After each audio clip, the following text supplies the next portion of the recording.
Maria Koulibaly et j'ai eu la chance d'être commissaire de cette exposition. Donc, je suis commissaire indépendante et je travaille aussi en tant que chercheuse en histoire de l'art au Musée des Beaux-Arts d'Ontario. J'ai rencontré Moses en janvier parce que Ben m'a contacté par rapport à cette exposition. Et donc depuis, on a eu de nombreuses discussions qui ont mené au thème de cette exposition. Et j'ai eu la chance de découvrir son univers, de découvrir sa manière de créer, ses influences et aussi parfois ses préoccupations. Donc je suis vraiment très heureuse d'être là aujourd'hui et de pouvoir parler un peu plus de Moses et que vous puissiez aussi découvrir son univers. Donc Moses est un peintre autodidacte. Dans cette exposition, il y a exclusivement des peintures à l'huile, mais il travaille aussi avec les aquarelles et sur différents supports comme le bois. Il est toujours en train d'explorer, donc c'est quelque chose qui est très marqué dans son pratique et j'ai vraiment hâte qu'on puisse découvrir un peu plus de tout ça. Est-ce que tu veux dire quelque chose? Je remercie tout le monde qui est là. Merci aussi de venir voir l'exposition. C'est un travail d'équipe en fait. Ban, Maria et moi, donc comme je dis, c'est un travail d'équipe. Donc, moi j'ai créé et le reste du travail, c'est eux qui ont fait tout le boulot, quoi. Je suis vraiment content que tout le monde profite de l'exposition et on aura l'occasion d'en parler plus par rapport à ça. Et merci d'être venu ce soir. Merci. Donc, sans plus attendre, on va, je pense, échanger pendant une quarantaine de minutes et puis ensuite on fera des questions-réponses. Donc, si vous avez des questions pour nous, c'est le moment de les poser. Donc, je vais commencer. Donc, vas-y, je me demandais par quelle pratique artistique est-ce que tu avais été introduit à l'art? Quelle pratique? Moi, je dirais le dessin, en fait. Comme tout gamin, comme tout enfant, je dessinais, en fait. C'était le matériel le plus facile à avoir, une feuille de papier et un crayon et dessiner, en fait. C'était par le dessin.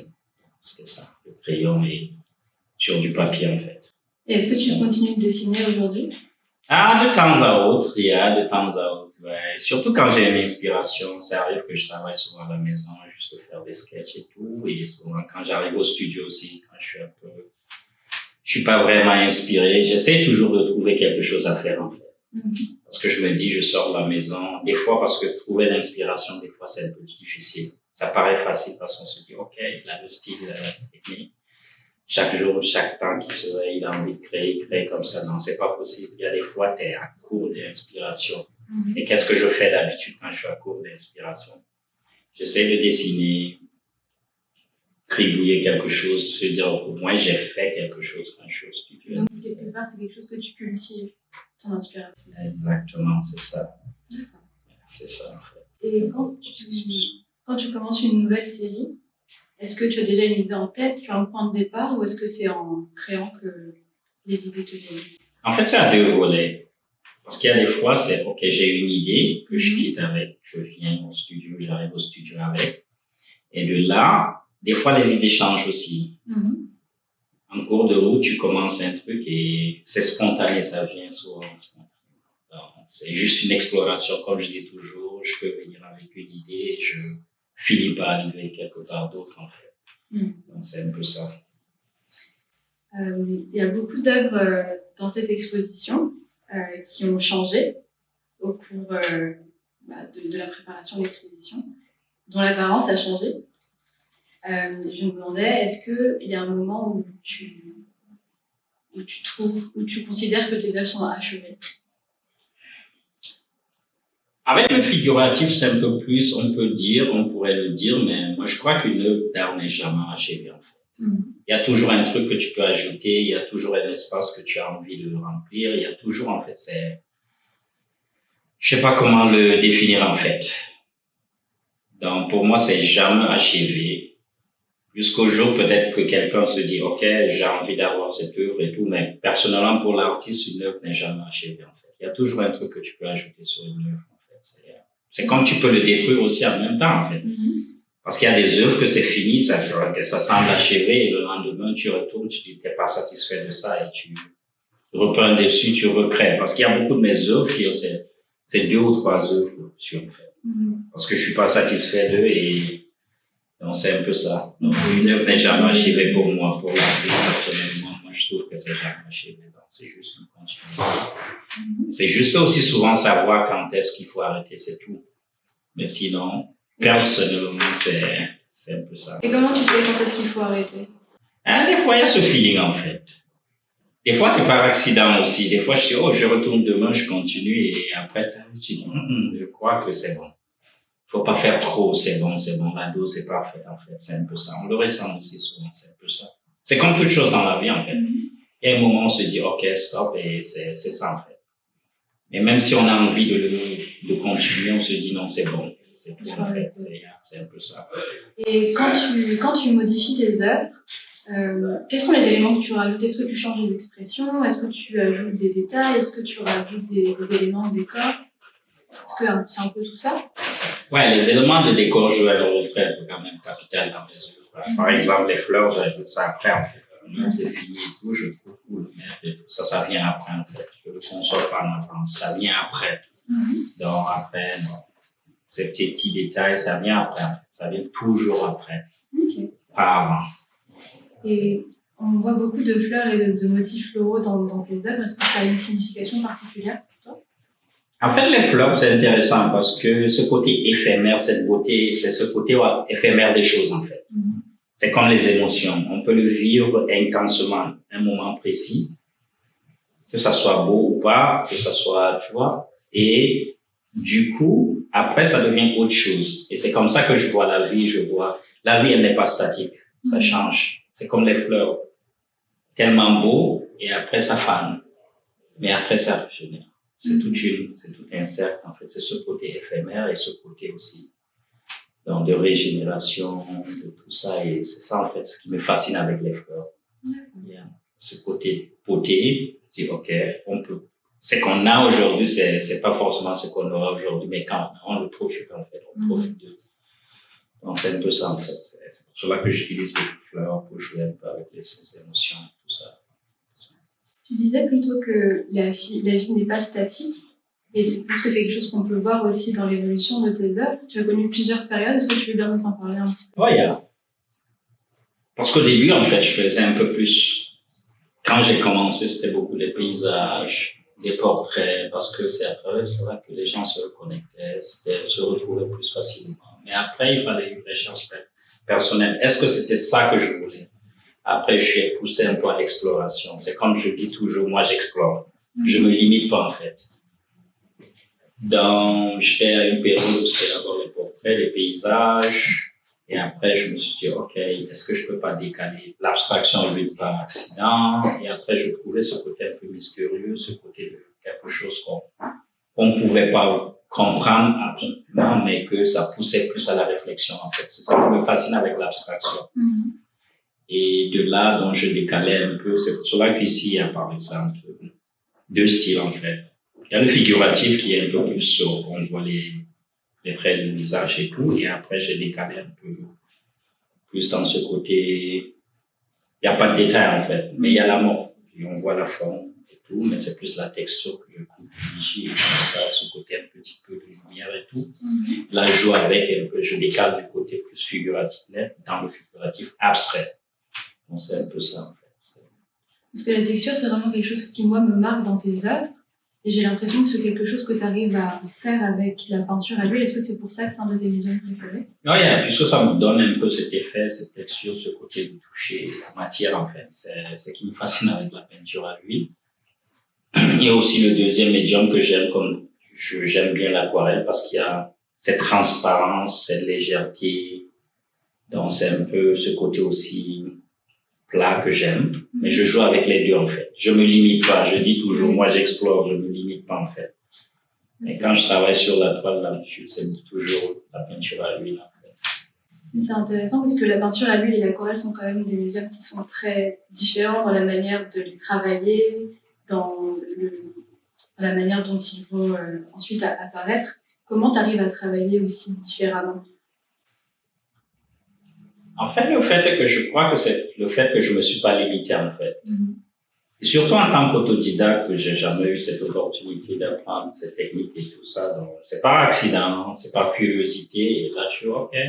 Je m'y plais dans tel style, avec tel médium, et là, t'explores. Et c'est là. Parce que quand je travaillais avec l'acrylique, mais j'avais des difficultés, je me retrouvais pas à travers. Donc, lui, il était je crois, s'il y a un médium que je dois choisir, c'est lui, et après vient l'aquarelle. C'était juste par accident, en fait. L'aquarelle, c'est venu par accident. C'est pas curiosité, en fait.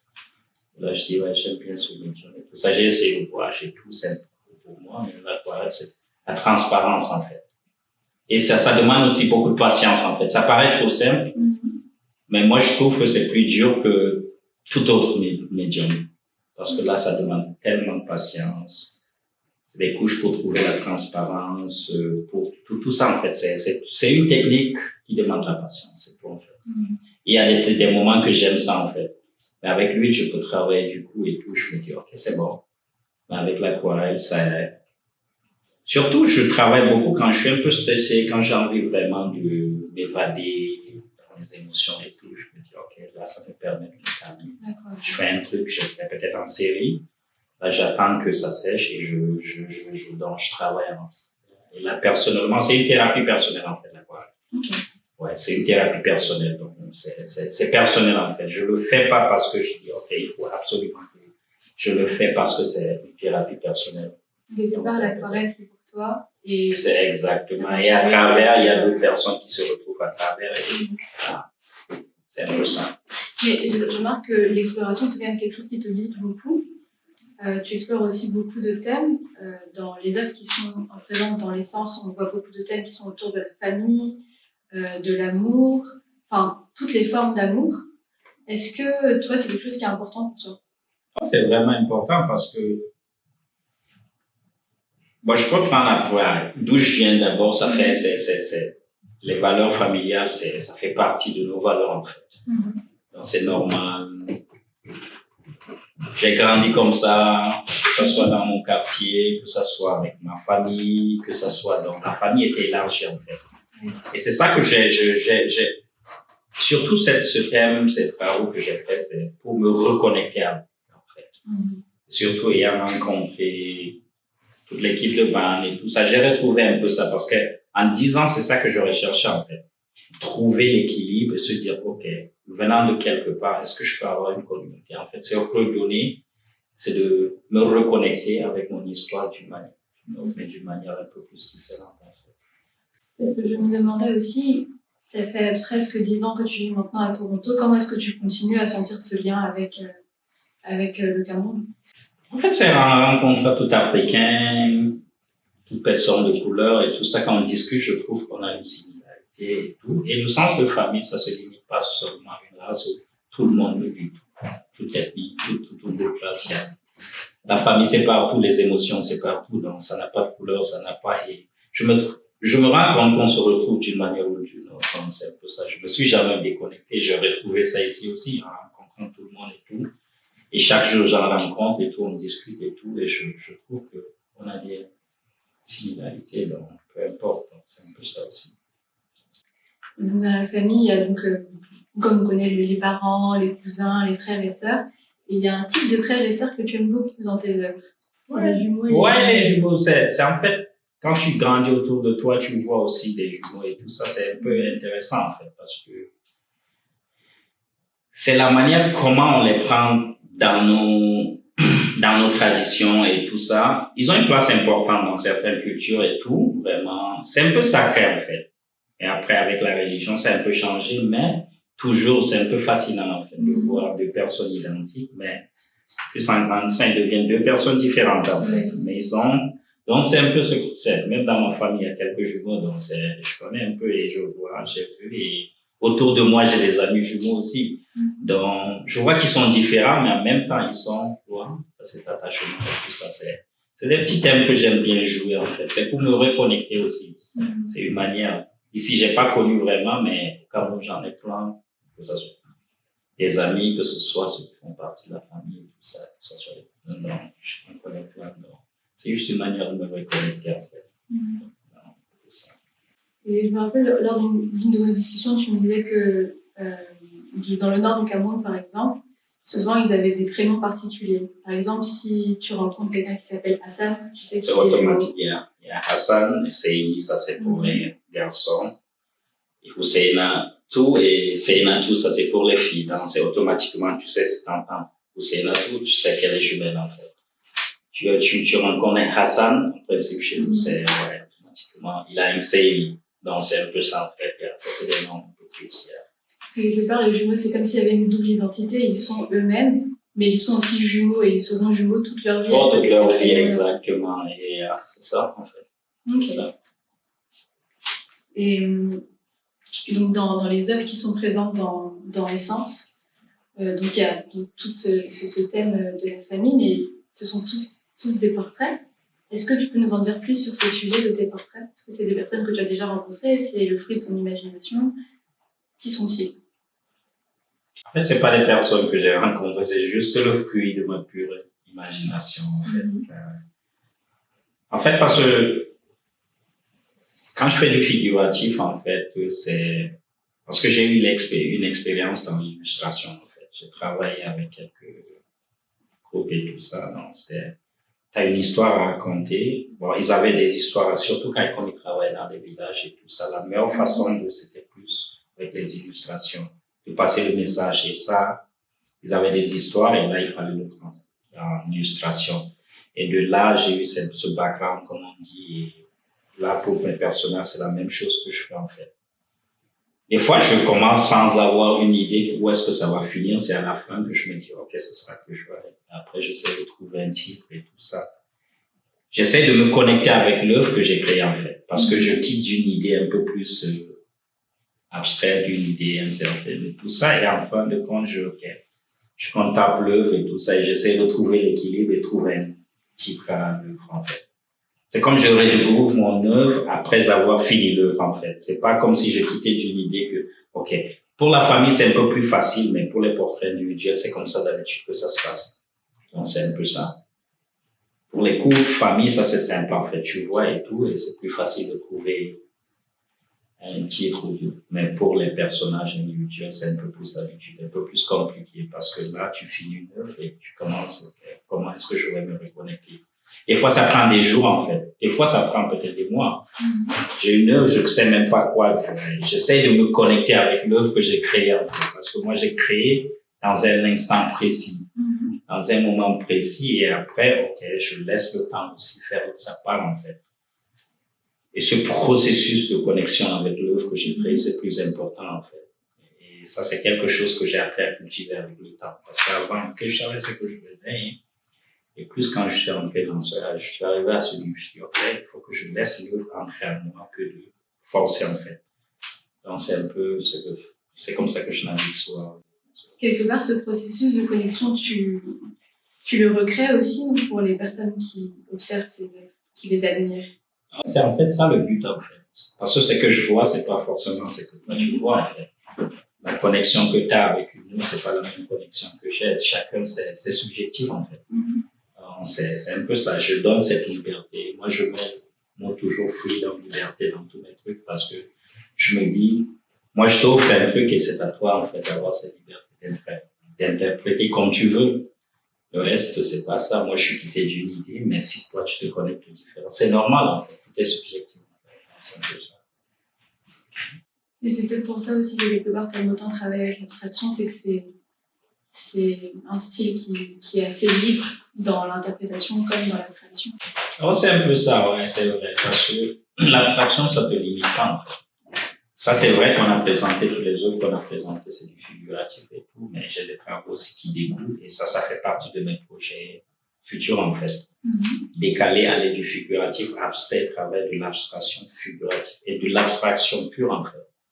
Donc, puisque pour moi, l'abstraction découle beaucoup plus des émotions que les choses qu'on comprend pas, ça peut pousser plus à la réflexion que d'avoir que tu vois et tu comprends. Donc, j'aime ce côté fascinant de l'abstraction. Et ça, c'est un futur projet, ce serait un peu dans ce contexte. C'est un peu, ouais. Donc là, tu as déjà une idée de ce que tu voudrais faire dans 10 ans? Ah, disons 5 ans. 10 ans, c'est trop loin. On se 10 ans, on se dit, on ne sait pas où est-ce qu'on va finir, on ne sait pas juste faire, donc on ne sait jamais. Donc j'aime prendre 2-3 ans, je me dis, ok. Et dans 2-3 ans, je sais déjà, j'ai une vision de qu'est-ce que j'ai envie de faire. Okay? Parce qu'en fait, comme je dis, j'explore en fait. C'est pas que je vais faire, ça va marcher, ça va plaire. Je le fais d'abord parce que j'ai un ressenti, je le ressens en fait. Je me projette déjà dans 1 an, 2 ans, voici le genre de travail que j'ai envie de me focus. Ça peut être ici, ça peut être quelque part d'autre et tout ça, donc, mais c'est un peu ça ma projection en fait. Et donc, un des points communs des sujets de tes portraits, c'est qu'il s'agit toutes de personnes noires. Est-ce que c'est une volonté de ta part? Oui, c'est vraiment une grande volonté parce que moi je suis arrivé ici et tout, je voyais pas trop en fait. Là, il faut être net par rapport à ça. Partout où j'allais, c'était pas trop représenté. C'était un choix en fait. J'ai vraiment commencé à prendre des personnes noires, c'est depuis que je suis arrivé. Ça fait à peine 4 ans comme ça que j'ai vraiment commencé à m'investir dessus. Je dis, ok, une période de ma vie, j'ai envie de me focus sur ça. Et après, même si je dois décaler, j'ai pu créer pendant une période de certains travaux que je connais dans ça. Et le partager et voir les gens se retrouver à travers ce que je fais, c'est déjà d'abord. Parce que c'est en fait ça, il faut trouver un moyen de se connecter avec les gens. Parce que si tu fais des trucs que c'est un peu compliqué souvent, c'est un peu difficile d'amener, mais une fois que tu commences, les gens commencent à te comprendre, les gens se reconnaissent à travers, et c'est un peu ça, c'était une décision personnelle pour moi. Et je sais que tu m'as beaucoup parlé de Kerry James Marshall et de Jean Rebel. À quel point est-ce qu'ils jouent dans toi tes créations ensuite, en tant qu'inspiration? Non, Kerry James, il n'y a rien à dire pour moi personnellement. En fait, quand je vois ses œuvres, chaque fois, ça me fascine.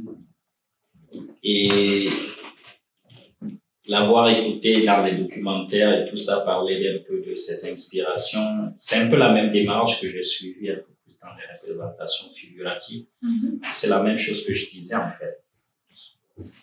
Aller quelque part, on ne se voit pas, on ne se retrouve pas, mais quand on a l'opportunité en tant qu'artiste de créer, pourquoi pas créer des choses qui vont venir et puis se dire, ok, quelque part, où certaines personnes pourront, parce que nous, on n'a pas eu cette opportunité, alors qu'on peut opportunité pour les autres, en fait. On a une mission, en fait. Parce que ça, c'est une question très pertinente que des fois, il faut se poser en tant qu'artiste. OK. Je suis artiste, OK. Est-ce que c'est pour soi? Non. Tu as une mission, en fait.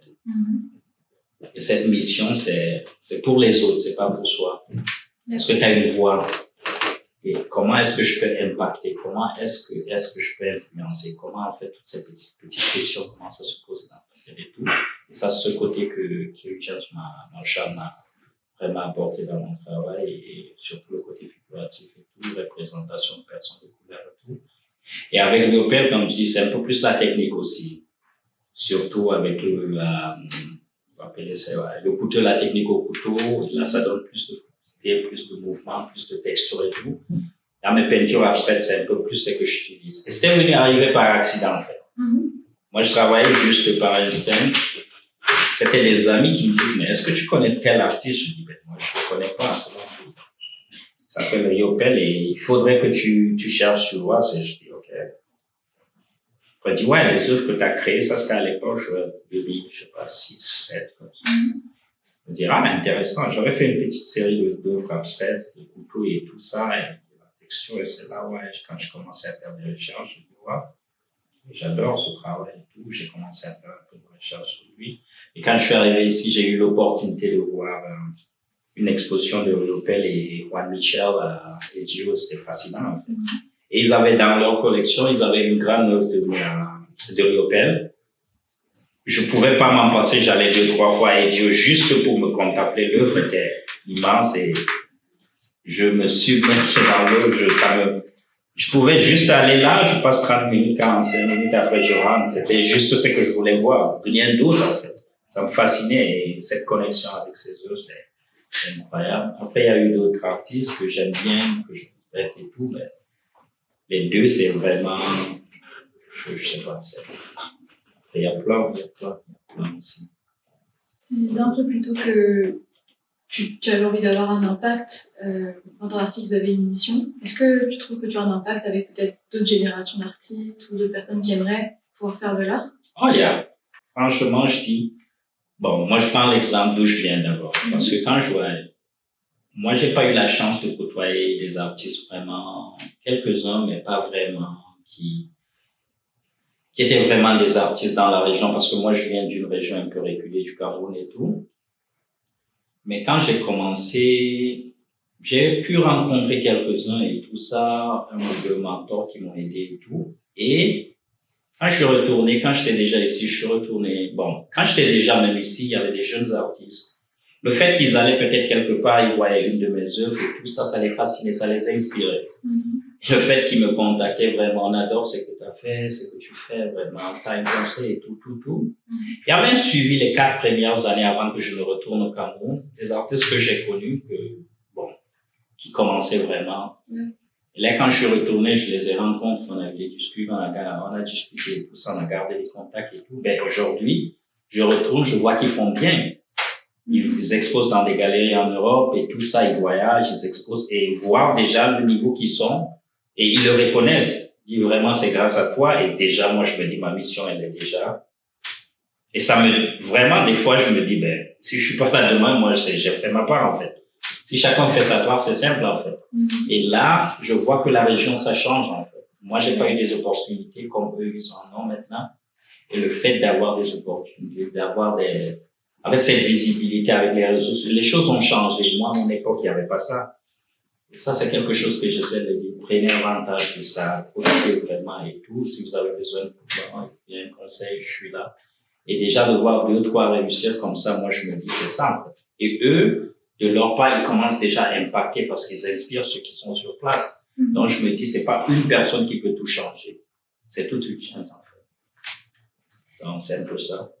Parce que tu me disais que donc à Marois et en général dans le Nord, il y avait plus un intérêt qui était porté sur l'artisanat que sur l'art. Enfin, pas qu'ils sont incompatibles, mais que c'était plus que l'artisanat puisque c'était des gens qui allaient faire des souvenirs pour les touristes, des choses comme ça. Comment est-ce que tu es passé de l'un à l'autre? Comment est-ce que tu as changé ta vision là-dessus? En fait, ça a été tout un processus, en fait. Comme je dis, toutes les régions touristiques, c'est toujours la même chose, en fait, d'habitude. C'est des touristes qui ils viennent pour un temps visiter et tout ça, ils veulent des souvenirs. Mais un temps, je te pose la question, ben, ceux qui sont sur place, qu'est-ce que eux, ils veulent? Ceux qui vivent là. Et là, cet aspect, ok, ça a commencé d'abord, toujours à l'artisanat, parce que là, c'est les premiers dealers que j'ai eu, c'est des gens qui, c'était des vendeurs d'art, c'était des dealers. Et tout ça, c'est, en fait, ils faisaient dans des objets comme masques, des trucs de souvenirs et tout. Et après, tu voyais qu'il y avait une certaine clientèle, même parmi les touristes, ceux qui étaient intéressés à quelque chose de plus qu'un truc de souvenir. Et c'est cette expérience, parce que d'autres, ok, d'aller le trouver dans une petite galerie ou bien dans une galerie d'art ou tout. Ils voulaient rencontrer l'artiste. Et c'est cette expérience qui m'a permis, en fait, de grandir dans l'art, en fait, parce que là, tu rencontres quelqu'un que tu j'aime, ce que tu fais, c'est pas l'aspect décoratif, c'est je me retrouve à travers. On t'explique quelque chose que toi, tu t'attendais pas, parce que au départ, moi, je fais ça pour le fun et tout. Et après, c'est là où tu te rends compte que tu peux faire plus, en fait.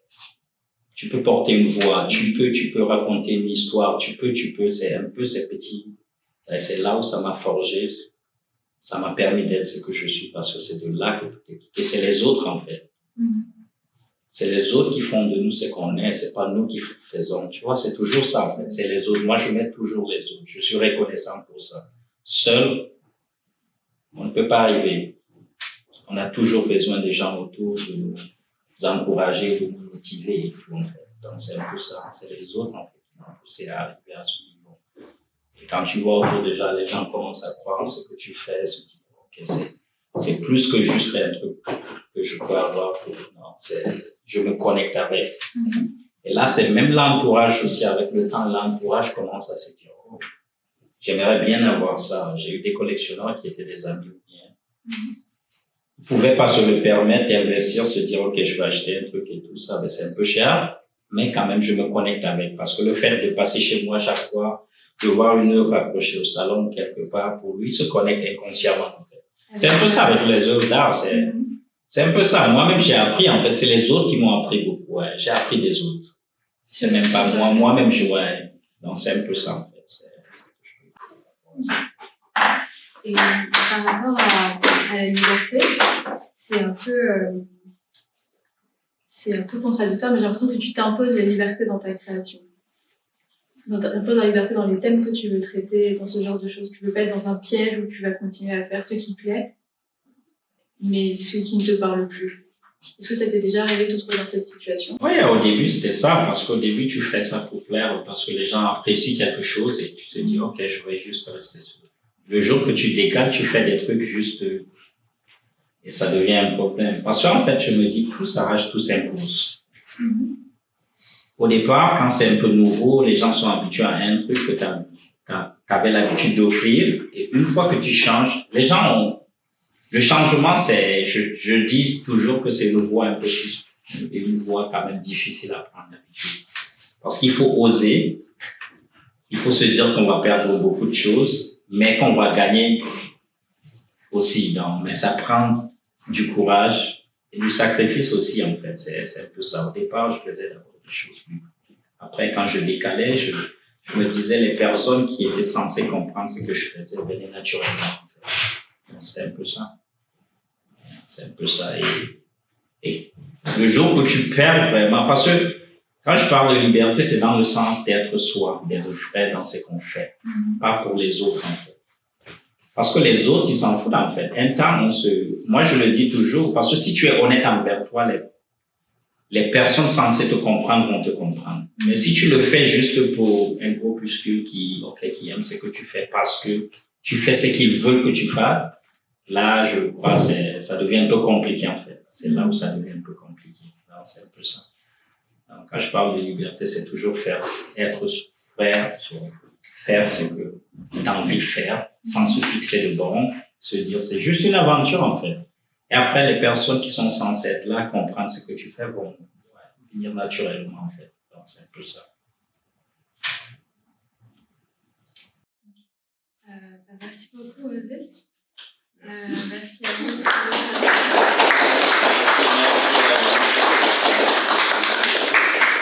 C'était une discussion, j'espère, très intéressante. J'espère que vous aussi. Oui. Est-ce que vous avez des questions Trop. C'est le moment de les Je serais intervenu 5 minutes, poser des questions. Je vais commencer. Ouais. Tu parlais de j'ai trop d'affaires dans ma tête. Tu as parlé des fleurs, j'aimais ça parce que tu parlais de comment c'est éphémère, la fleur est tout ça. Tu as parlé de ces moments-là où l'œuvre est terminée, le lendemain tu te rends compte qu'elle n'est pas vraiment terminée. Alors, je trouve que le rapport entre les deux, c'est ça, c'est qu'il doit y avoir des moments où tu es devant ta peinture, puis c'est pas toujours pareil. Il doit être arrivé des journées où tu as levé le pinceau, tu as fait. Mais là, je ne poserai plus sur le tableau. C'est fini. Alors, est-ce qu'il y a de ces moments-là où tu as vécu vraiment quelque chose de fort? Tu savais que le pinceau ne retournerait jamais sur ce tableau dans cette école? Oh, yeah. Bien sûr. C'est ça que je dis, des fois, tu as l'impression que c'est pas fini. Et des fois, il faut savoir arrêter. Et des fois, je sais pas, même quand même que tu prends devient un peu lourd, tu sens que okay, c'est le temps d'arrêter. Et on a l'impression qu'on revient demain, on va le continuer en fait. Et là, quand tu reviens demain, tu dis, tu es revenu dans l'intention de continuer le travail, d'ajouter quelque chose, mais tu te dis, tu n'es pas dedans. Tu dis, non, je crois que c'est bon. Ça arrive aussi. Pour certaines œuvres, ça arrive. Parce que tu sens si tu fais, ce serait trop. C'est comme toute chose. Des fois, tu sens que c'est trop. Des fois, tu sens que... Mais le même tableau, peut-être après 1 an, 2 ans, 5 ans, 10 ans, tu vas le revoir et dire, oh, si j'avais ajouté un truc. Parce que il y a toujours cette incertitude, en fait, qui vient dans la tête de temps à autre. C'est pour cela que je dis souvent, j'aime bien quand je crée une œuvre, qu'elle sort, que je ne la vois pas. Là, je me dis, si ça sort déjà, ça va. Mais plus je vois, je me dis, il y a toujours un petit truc. Même si j'ai arrêté, je me suis dit, ok, c'est déjà stop. Mais toujours, en fait, c'est un peu ça. C'est un peu ma nature aussi de toujours retoucher, faire un peu. Je crois que les œuvres d'art définissent souvent la nature des gens aussi. Parce que j'aime toujours toucher, retoucher, faire des trucs et tout ça. Ça, c'est un peu ma nature aussi. Et c'est un peu ça. C'est l'extension de soi-même. Exactement, c'est ça en fait. Et d'ailleurs, parlant d'extension de soi-même, tu as parlé des fleurs, justement, des fleurs fanées, tout ça. Puis là-dessus, je l'ai regardé, puis j'ai pas vu de fleurs fanées sur tes peintures. Non, en fait, c'est là, c'est pas fané, mais ça donne l'impression en fait. Ces fleurs sont vivantes, ces fleurs sont là, elles ne sont pas fanées, mais c'est ça en fait. Dans la vraie vie, on sait ce qui arrive aux fleurs. Une fleur n'est jamais Et pourquoi tu n'en peins pas des fleurs fanées? Ben, j'ai jamais pensé à ça, ça c'est aussi une bonne idée. Mais pourquoi pas, ça viendra peut-être un de ces quatre. Ça viendra un de ces quatre, c'est sûr, ben, c'est déjà une bonne idée là. Donc pourquoi pas? Pourquoi pas? Donc peut-être un jour, peut-être cette série avec les fleurs, c'est peut-être la dernière série à créer. Donc je sais pas ce que je ferai demain, mais comme je dis, j'ai une idée quand même de dans quelle direction est-ce que je vais aller. Moi, c'est intéressant cette idée de série-là, Marie. C'était une de ses premières questions. Puis tout de suite, ça m'est venu. Je me mais pourquoi les artistes font des séries? Puis après, j'entends tout ce que tu dis. Je me sens que c'est le genre de gars à pas faire des séries, justement. Il y a eu un matin, il y a eu l'humeur, la fleur est fanée, la fleur est belle. Est-ce qu'on fait nécessairement, moi je suis pas un artiste, est-ce qu'on fait nécessairement des séries quand on est un artiste ou. Oui, personnellement, c'est avec le temps que j'ai appris à faire ça en fait. Parce que je me dis, il y a une période dans la vie, c'est comme toute période en fait. Il y a des périodes qu'on est dans certaines émotions et tout ça. Okay. Et il y a des périodes qu'on est dans certaines. Bon, les émotions varient en fait. Et quand je crée d'habitude, c'est un peu dans ce contexte en fait. Quand je me retrouve dans certaines émotions et tout ça, je peux aller peut-être 2 semaines, 1 mois, 2, 3 mois, ça dépend et tout. Je profite au maximum du moment. Parce que chaque moment que tu peux immortaliser. Parce que demain, c'est un autre jour. Demain, c'est une autre expérience. C'est un peu ça la vie. Et après, quand tu le mets dans un livre, tout ça, c'est l'histoire de ta vie en fait. Ta série, tu sais pas si elle va durer une semaine ou. Ah, ça dépend. Ça peut aller exactement. Il n'y a pas de temps défini en fait. Ça dépend. Et souvent, il faut apprendre aussi à contrôler, c'est vrai, à contrôler le temps aussi. Parce que ça, c'est quelque chose que. Parce que tu peux commencer une série et se dire, OK, le lendemain, tu as une autre idée, tu sautes dans une autre série et ça devient trop mixé là. Et il y a ce côté organisationnel qu'il faudrait vraiment aussi le mettre en pratique souvent pour travailler, en fait, je me dis. Donc ça change un peu les choses. Avant, je travaillais comme juste un blind adventure, je faisais ce que je sais. Mais avec le temps, je peux dire, OK, je peux quand même, parce que j'ai envie de laisser un patrimoine un peu bien structuré. Donc je me dis, OK, c'est vrai qu'on a cette liberté de faire n'importe quoi, mais en même temps, on peut être organisé dans le chaos aussi. Donc c'est ça que j'essaie de trouver l'équilibre dans ce niveau. Hein. Donc c'est un peu ça. Donc je me dis, c'est un peu ça. La vie d'artiste, c'est un peu ça. Hein. C'est le chaos, mais tu trouves l'équilibre et tu organises à ta façon, en fait. C'est un peu ça. C'est ce que je me dis. Ouais, je ne suis pas un artiste, mais je ne sais pas pourquoi je connais ça. C'est un peu ça, non? C'est un fait de la vie en général, non? C'est un peu ça. J'espère que la réponse a été. Ah non, j'adore ça. Ah, merci. Puis, je vais essayer de poser des questions. Est-ce qu'il y a d'autres questions peut-être? Question? Moi, j'avais juste une question sur le titre de l'expo. C'est Essence. Ça vient d'où? C'est quoi l'essence? C'est quoi ça veut dire quoi pour toi? Explique-nous ce concept. En fait, l'idée, c'est elle qui a fait tout. C'est un mariage. C'est une question pour mariage. En fait, l'idée, elle cherche un thème pour le show, en fait. Et cette peinture-là, c'était l'une des dernières peintures que j'ai faites. En fait, c'était une autre peinture, j'ai retravaillé. J'ai carrément changé ça. Et je l'ai posté le soir, je sortais du studio, j'ai pris une photo, j'ai posté et j'ai lu le titre en fait. C'est ça que je m'étais connecté avec. Et juste 5-10 minutes après, m'a texté dit, tu sais quoi, je crois que je cherchais le thème de l'expo et là je l'ai trouvé le titre de l'expo. Et donc c'est comme ça en fait, c'est à elle de poser même plus la question. Et après, parce qu'on a travaillé pendant 6 mois ensemble. Donc, chaque mois, elle était au studio et tout ça, 2-3 fois par mois, on discutait, elle a appris à connaître mon travail, à me connaître. Donc, ça, c'est vraiment c'était l'une des premières expériences que j'ai eues dans ce. Et je lui dis ça, je suis très reconnaissant pour ça et vraiment, je sais pas quoi dire, juste la remercier par rapport à tout le travail qu'elle a abattu et c'est comme ça qu'elle me dit, ouais, c'est un peu ça, je dis. C'est toi la commissaire de l'exposition.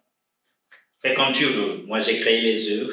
C'est à toi. Tu connais mon histoire. Tu connais comment je. Donc, c'est à elle d'expliquer un peu ça. Tu peux aller, hein?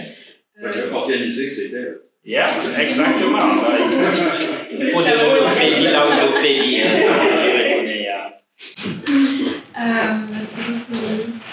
le thème de l'exposition Essence, c'est ce que j'avais l'impression, moi en tout cas en regardant les œuvres de Moses, qu'il arrivait à capturer l'essence des choses, l'essence de ses personnages, l'essence de nos propres expériences, puisque une fois qu'on commence à regarder ses œuvres, on va se dire ah tiens, cette personne ressemble à telle personne que je connais, ou j'ai l'impression d'avoir vu cette fleur quelque part. Donc quelque part, il nous reconnecte à notre essence à nous et à l'essence de ses œuvres. C'était ça l'idée derrière le titre. Et ces tableaux, comme le texte de l'exposition, parlent beaucoup de cette idée d'identité et d'appartenance. Et je trouvais que l'essence, c'était bien ce qui résumait tout ça et qui le liait. Et qu'est-ce qu'il y avait avec ce tableau-là en particulier qui a fait que tu as eu un déclic? On a eu le côté de Moses, mais pour toi, comment tu l'as vécu? Moi, ce tableau, ça a été le déclic pour moi parce qu'il alliait les différents styles des œuvres qui étaient présentées dans l'exposition. Parce qu'au départ, je ne faisais pas partie de la liste des œuvres. Et quand je l'ai vu, je me suis dit, mais il me le faut absolument. C'est ce tableau qu'il me faut, il faut qu'il soit dans l'exposition, parce qu'il y avait à la fois donc, ce visage très abstrait, et il y avait cet afro qui était assez texturé, il y avait les fleurs, donc on retrouve, je trouve, dans cette œuvre tous les styles des autres œuvres qui sont dans l'exposition. Donc c'est pour ça que je me suis dit que c'était l'œuvre qu'il fallait et le titre qu'il fallait pour cette exposition. Merci. De rien. Est-ce que vous avez d'autres questions, peut-être? Quand tu parlais de tes dessins, papier, est-ce que les dessins restent des dessins ou des fois c'est la prémisse pour une peinture? Ça dépend, ouais. C'est souvent des prémices pour des peintures, mais d'habitude c'est juste. Je dis, c'est juste pour le fun, c'est juste pour essayer d'être dans mon monde en fait. C'était, ouais. C'est rarement que je fais des dessins comme étude en fait, d'un travail. Mais ça, c'est une bonne question parce que ces derniers temps, je pense déjà à faire utiliser ces dessins pour créer des œuvres après ça. Donc, ce serait comme des petites études et tout. Mais avant, je n'ai jamais pensé à ça en fait. C'est un peu ça. C'est juste des dessins personnels que je fais. C'est un peu ça. Pour toi, c'est pas les. Oh yeah, c'est juste, non, c'est juste pour moi, c'est juste ma collection personnelle. Si je vais te voir dans ton studio, je vois un dessin, je l'aime, il faut que je me batte avec toi pour l'avoir. Non, ça peut être comme un cadeau, ça peut être comme c'est juste que ça fait pas partie de, mais ça me ferait plaisir, ok, ça me fait plaisir quand on se connecte avec des trucs que j'ai juste fait par le fond, en fait. C'est arrivé des fois, j'ai juste des trucs que j'ai jetés à côté, qui est juste par terre et tout. Ça, c'est intéressant, hein. Et moi, je l'ai fait le jour où je voulais rentrer, j'ai trouvé peut-être 5-10 minutes. Moi, je l'ai pas fait dans l'intention. Après, les gens se connectent avec tout, en fait. Tout ce qui est création se connecte avec. Je me dis, tu prends cette chaise, tu le trouves un bon espace dans une galerie, tu le mets, il y aura quelqu'un qui va, alors que c'est pratique, c'est une chaise, tu le mets dans un espace, tu dis c'est une œuvre d'art, ça devient quelque chose d'important pour quelqu'un, juste cette connexion, en fait. On se connecte avec tout. Dans la connexion, tu as parlé de quelque chose d'intéressant. J'ai pas trop saisi où on s'en allait avec ça, mais tu parlais de la connexion que tu as avec ces gens que tu rencontres qui viennent aussi de ton coin d'Afrique. Tu parlais de la couleur, tu as dit les gens de couleur. Puis, on a parlé des gens sur tes tableaux qui ont la peau un peu plus foncée que la mienne.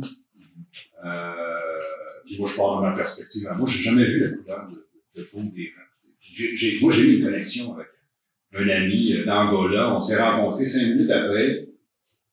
Les deux, ce qu'on a dit, c'est on a le sentiment qu'on se connaît depuis toujours, mais qu'on vient juste de se rencontrer. Alors, quelle place ça prend dans ton... J'ai pas trop compris. En fait, quand je parlais dans le contexte de la connexion, en fait, c'est plus par rapport à nos problèmes quotidiens là-bas, en fait, nos problèmes familiaux, en fait, parce qu'on vient des milieux un peu, on vient dans un contexte tu vois. Quand je dis par exemple, j'ai rencontré un Nigérian, ces problèmes famille, quand il m'explique, je comprends, parce que je me relate à ça, en fait. C'est plus des problèmes un peu plus pas genre personnels, en fait. Parce que personnellement, c'est comme je dis, ça n'a pas de couleur. Les émotions, ça n'a pas de couleur.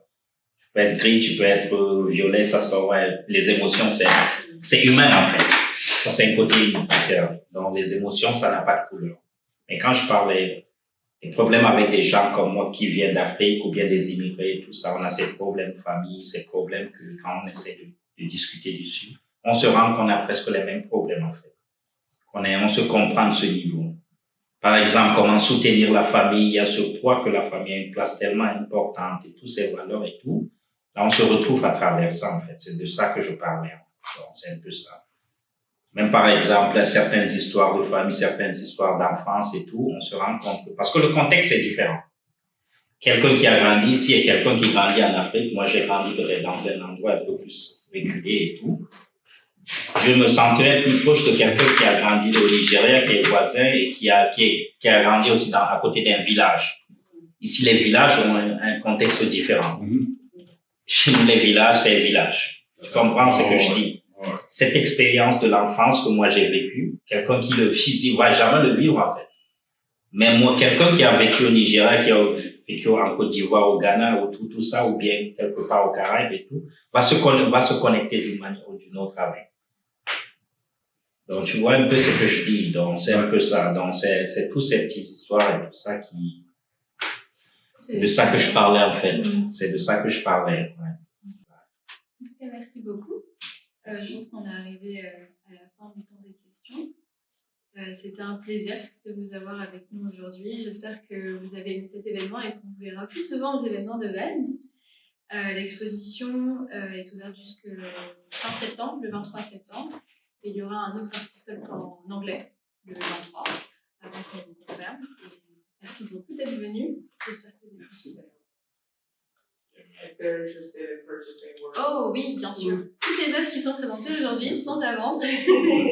Alors si vous êtes intéressés, n'hésitez pas à aller voir Karen ou Nathalie pour exprimer votre intérêt pour une œuvre particulière. Si vous avez une œuvre préférée, c'est le moment de la saisir. Si jamais c'était celle-là.